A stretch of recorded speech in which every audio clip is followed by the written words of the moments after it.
Joseph Vijay எனும் நான்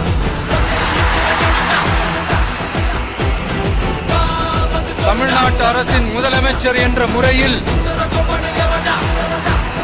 எனது கவனத்திற்குள்ளாவதும் தெரிய வருவதுமான எந்த பொருளையும் முதலமைச்சரின் கடமைகளை உரியவாறு நிறைவேற்ற தேவையான அளவுக்கன்றி ஒருவரிடமோ பலரிடமோ நேர்முகமாகவோ மறைமுகமாகவோ அறிவிக்கவோ வெளிப்படுத்தவோ மாட்டேன் என்று ஆண்டவன் மீது ஆணையிட்டு உறுதிமொழிகிறேன். ஜோசப் விஜய் எனும் நான்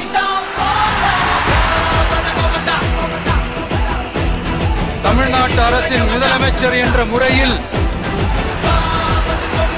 எனது கவனத்திற்குள்ளாவதும் தெரிய வருவதுமான எந்த பொருளையும் முதலமைச்சரின் கடமைகளை உரியவாறு நிறைவேற்ற தேவையான அளவுக்கன்றி ஒருவரிடமோ பலரிடமோ நேர்முகமாகவோ மறைமுகமாகவோ அறிவிக்கவோ வெளிப்படுத்தவோ மாட்டேன் என்று ஆண்டவன் மீது ஆணையிட்டு உறுதிமொழிகிறேன்.